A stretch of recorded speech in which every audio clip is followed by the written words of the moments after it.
On a déposé, nous, une stratégie très large de rénovation du bâti qu'on a rédigée après une rencontre avec énormément d'acteurs dans le domaine.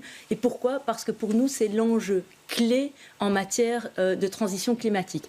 À Bruxelles, 60% des émissions CO2 proviennent du chauffage de bâtiments.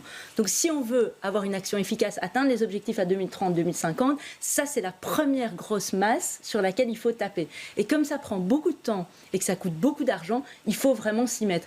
Et je regrette qu'on ne soit pas là où on devrait être aujourd'hui. Pour atteindre les objectifs, il faudrait rénover 3 à 5% du bâti chaque année. Aujourd'hui, on est à 1% et j'attends toujours que le ministre Marron vienne avec une stratégie, vienne avec des arbitrages, des choix. Il n'y a pas eu un texte législatif au Parlement bruxellois en matière de rénovation du bâti.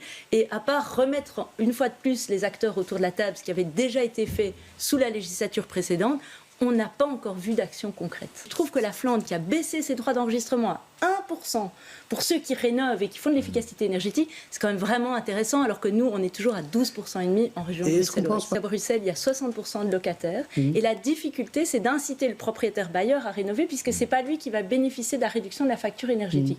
Alors nous, ce qu'on propose, c'est un système qui existe en France, qui s'appelle une charge locative, mais le nom est mal choisi. L'idée, c'est que le propriétaire rénove, et je prends un exemple fictif, imaginons que ça fait gagner 200 € sur la facture d'énergie, eh bien, le propriétaire se rembourserait des travaux en percevant 100 € et le locataire bénéficierait toujours d'une réduction de sa facture de 100 €. Donc c'est un peu du win-win.